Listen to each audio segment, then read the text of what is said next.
Como é que você está vendo essa discussão dessa regulamentação e de como é que a gente vê para frente no Brasil? Como é que você está vendo o posicionamento da SEC também? Isso aí tem algum efeito no Brasil ou não? Né? E, eventualmente, outras jurisdições, né? Falam muito do MiCA na Europa, tem Dubai também, com muita coisa vindo. Como é que você está vendo isso daí? Isso é um ponto interessante, né? Porque a gente vê no Brasil, na verdade, um posicionamento divergente, muitas vezes, de muitos países desenvolvidos, né? Em relação à cripto, né? Primeiro que o Brasil, ela tem ainda um mercado de capitais muito fechado, vamos colocar assim, não fechado, mas ela tem barreiras muito grandes, né? Em termos de inclusão. Então, isso por si só ele já é um problema para o Brasil, né? Onde cripto pode ajudar a trazer mais inclusão, né? Trazer mais população. Ou seja, assim como o Pix fez, né, grande parte da população foi incluída no sistema financeiro nacional graças ao Pix, uma solução tecnológica. A gente não está falando de mudança da regra. A gente está falando de uma outra ação. Basicamente, mudar a regra só não adianta. A gente precisa trazer tecnologia, a gente precisa trazer outras formas, né? E é nesse ponto que o Real Digital também está andando. Temos aqui temos o Pix, ok, mas ele não soluciona todos os pontos. Então, vamos trazer uma outra solução tecnológica, vamos trazer o Real Digital. Então, cada vez mais a tecnologia, ela, na verdade, é um motor de inclusão da sociedade, né? Nesses mercados que são tão fechados. O Brasil enxerga isso de uma forma muito positiva. Então, ele enxerga o mercado cripto de forma muito positiva, tanto o mercado de capitais quanto o mercado financeiro. Então, no Brasil, está sendo natural a discussão de forma positiva, de forma a entender e encaixar e adaptar aquilo que precisa ser adaptado. Em alguns outros países, a conversa não está sendo tão assim, né? Em países desenvolvidos, como, por exemplo, os Estados Unidos, que está com uma conversa muito mais firme, né? Eu acho que primeiro a gente separa, né, o processo ali da CVM, que existe da CVM da CC, nós temos dois processos nos Estados Unidos colocados, uma em relação à Coinbase, né, em específico, a outra operação da Binance, então é outra, são dois grandes formatos, mas de fato existe uma posição, né, indiferente desses dois processos, que é tentar encaixar a criptoeconomia no modelo atual. Cada negócio, cada processo ali tem especificidades bem pontuais, então não vou entrar nelas. Eu vou entrar, na verdade, o que está bem por trás. Indiferente do tipo de negociação, transferência, não é essa a função. Basicamente, a CC está olhando, os órgãos reguladores estão olhando e falando, ok, eu tenho um sistema que eu quero encaixar esse sistema dentro do meu sistema, sem passar por adaptações.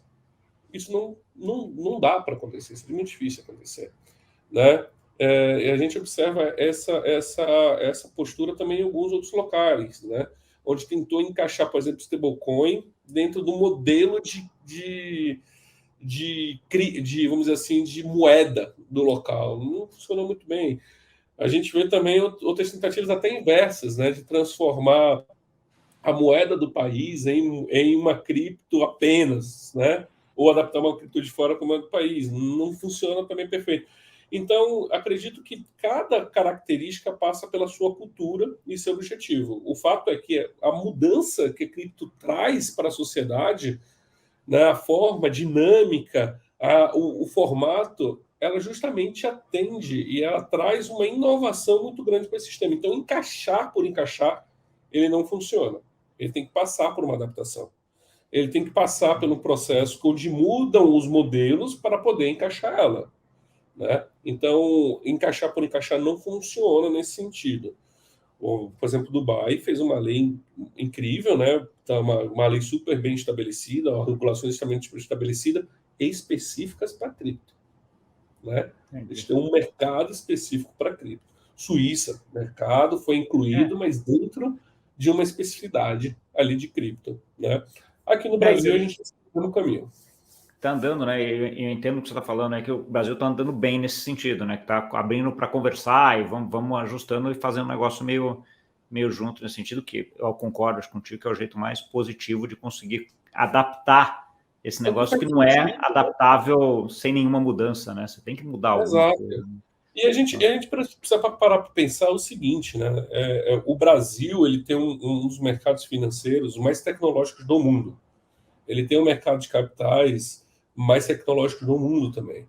Mas, por outro lado, nós temos regras que são criadas e desenhadas para especificidades desse mercado que operam naquele formato. Se você muda o formato, você precisa mudar a regra.